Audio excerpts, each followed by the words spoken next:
everyone, it's Bradley. Welcome back to my channel. Portly gentlemen, it's great to have you here today. Today's video is all about the Spike Brew Table. This thing is absolutely awesome. I'm going to show you how to build it. I'm going to let you know what I think. I'm also going to share at the very end a sneak peek at a production sample. We'll call it Spike Mill. These things have been going around social media. I believe Spike has a few of these lying around. They are definitely not production ready in my experience, in my opinion, but I will get into some of the things that I found that were wrong and some of the things that Spike said they were going to do to fix it. Full disclosure time, everybody. Sometimes I get excited and forget. I'll usually drop it in the comments. But in this video, obviously Spike has sent me everything I'm showing you for review. They haven't paid me for my opinion, nor is my opinion for sale. But again, just want to be honest, Spike did send it out. Thank you so much, Spike. All right, let's get back into it. Research it, mash it, boil it, ferment it, drink it, analyze it, share it. Home brewing is good. All right, here it is, the Spike Solo Brew Table. I have referred to it as the Brew Table, but technically it is called the Solo Brew Table, despite what the outside of the box says. So that was a quick look inside of the box. Here's the underside of the table. Here's a look at the fasteners and just its overall construction. This is rated to about 300 pounds, which is plenty. There is the connection for that drain that is all important to me, and what I'm hugely excited about is the draining functionality of the Solo table. Like I said, really interested in this. No one else is building a table, to my knowledge, that has an integrated drain. The table itself has 4 legs. Each one has obviously a flange with bolts that go through it to hook to the underside of the table. The legs themselves are a polished stainless steel. The bolts there in the center, that's where that lower shelf goes that helps tie everything together. On top are the adjustable stock feet that come with it at the stock price of $285. This is what's in the box. It does ship for free. I am, of course, using the upgraded casters. These casters, honestly, I think they're around $50, $55 edition. They are all locking. They are really high quality. They roll nicely with my 65-liter Brewzilla on it full. No issues there. The table does feel quite stable, even though it's not recommended to move it that way. There's that super sweet locking action on all 4 wheels. Next, we go to put the legs on. They comes with bolts and washers and lock washers. You want to make sure to get all those on. And it's really going to save yourself a little bit of pain and a little bit of time here, is if you leave everything loose and then tighten it up. There's me putting a little Teflon tape on that drain. Remember to put the Teflon in the direction that it screws on. I've screwed this up before on video and it's been pointed out. This time I've really paid attention and built it properly. Now a big thing you have to do is peel off the plastic. That is the worst thing about the Solo table. Just peeling off this plastic is just murderous. That's kind of the downside of having something, you know, flat packed like this that's stainless steel. The plastic protects from unnecessary or unwanted scratches for the most part.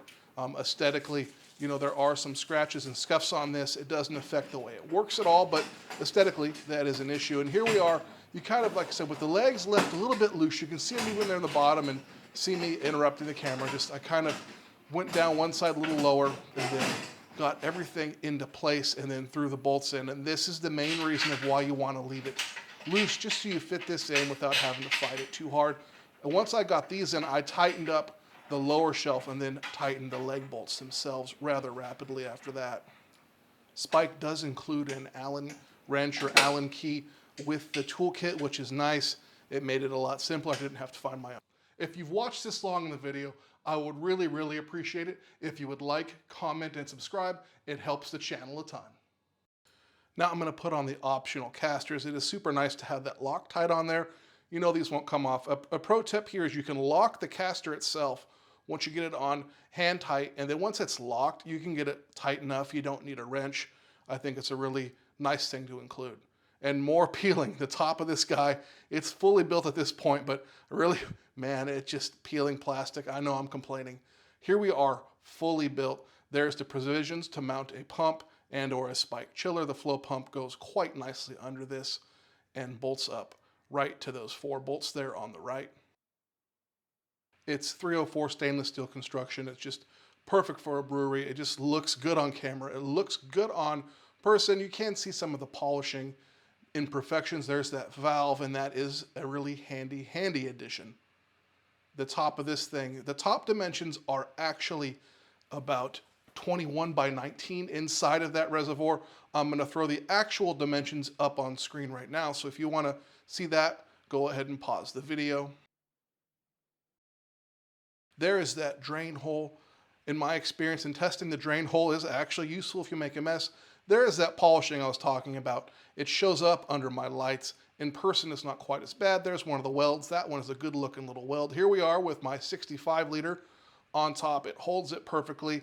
It sits in there well. I can tell you can't fit a B80 on this table, but you could absolutely fit a Brew Tools B40 and numerous other all-in-one systems, as well as the Spike all-in-one system will obviously fit the table perfectly. It's just robust. It makes it really convenient for me to wheel stuff around the brewery. It looks great beside my other Troll brewing table with my other equipment on it. It definitely looks good in any home brewery, I think, and definitely does the job. At this price point, $285, it is a purpose-built brew table. There aren't many of them available, and this is one to check out. I think it's a lot better than the Cube, personally. All right, so that was the Spike brew table. I really do like this thing. Obviously, as you can see here in my brewery, I've been using it with my Brewzilla 35 liter. It works great.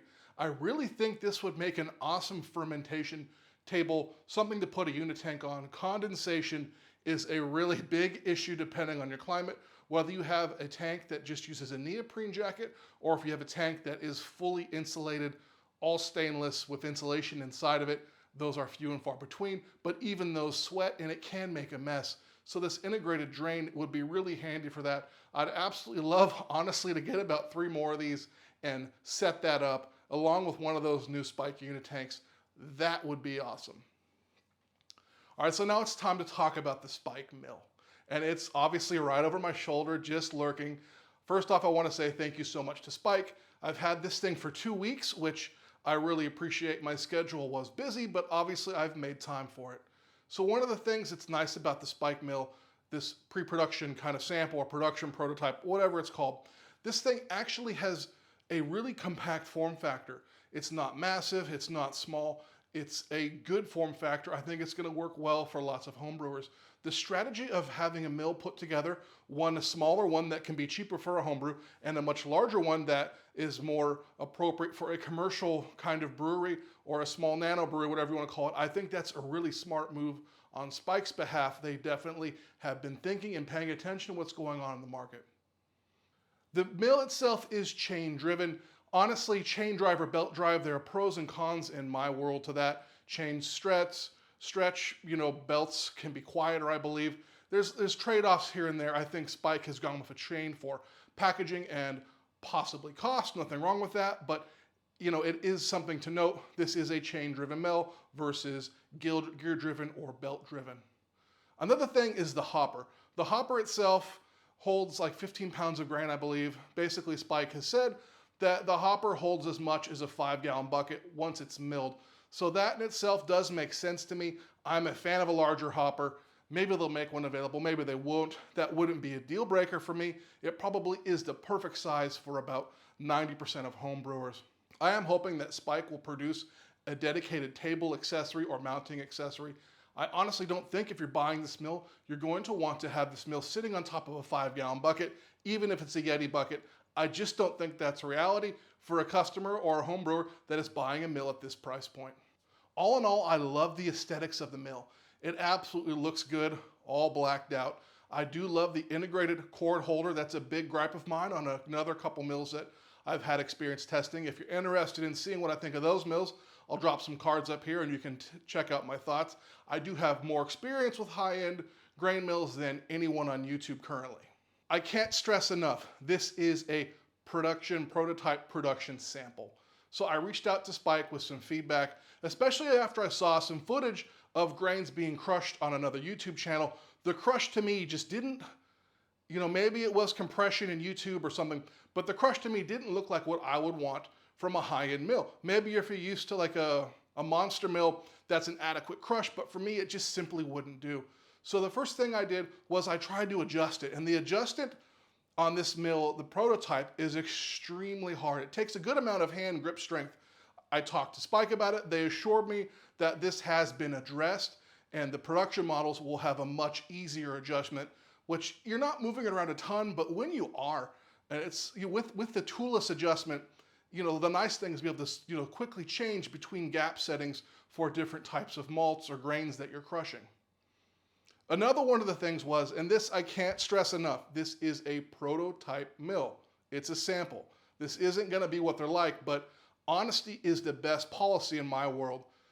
The rollers themselves are not parallel in this model. I reached out to Spike and politely asked why. They said they had trouble with heat treating and it caused them to be very warped.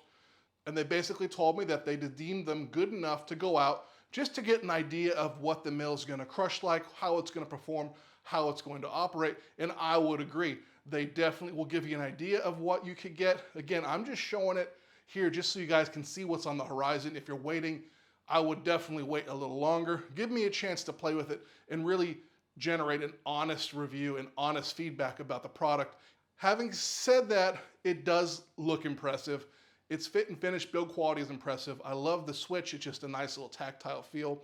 On the adjustment knob, there's a little detail of the silicone cap that goes over where I'm assuming there's a nut or something in there or a bolt that holds it down. It's got the Spike logo. I like the attention to detail. I like the little integrated dust chute.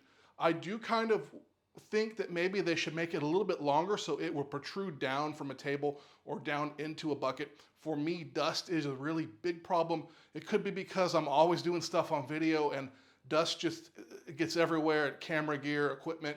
It's just a pain in my ass. So I do not like dust. Maybe my use case isn't quite normal, but I'm not normal. Look at me. I'm in my garage making videos. Anyways, so that is a quick look at the mill, my thoughts. I can't stress enough, this has been a kind of production prototype. I do think Spike is aware of the issues that I brought up, and they are fixing them on the production models, but we'll have to stay tuned to see if they do. In the future, I'm going to be looking here really rapidly at the Spike Flow pump. Again, I've got two of them sitting here beside me. They are super awesome and surprisingly really good, so stay tuned for that. All right, everybody. First off, huge thank you to Spike for getting me all this stuff for review. I really appreciate it. I couldn't do it without the support of Spike. If you guys like my content, you like homebrewing, you like the hobby, it's really important that you check out products from companies that are supporting creators like myself, because they keep me going, because honestly, buying all this stuff and all the video stuff, it would get extremely costly. Although I will do it if I have to, I would prefer not to. So once again, thank you, Spike. Thank you, everyone, for watching. Remember, homebrewing is good. I've been Bradley, and I'll see you real soon. Check, check, check, check the mic. Check it, check it, check, check. Okay. Various lights are on. Too much. Throw a button in there. Although it looked good before. Hey everyone, it's Bradley. Welcome back to my channel, Portly Gentleman,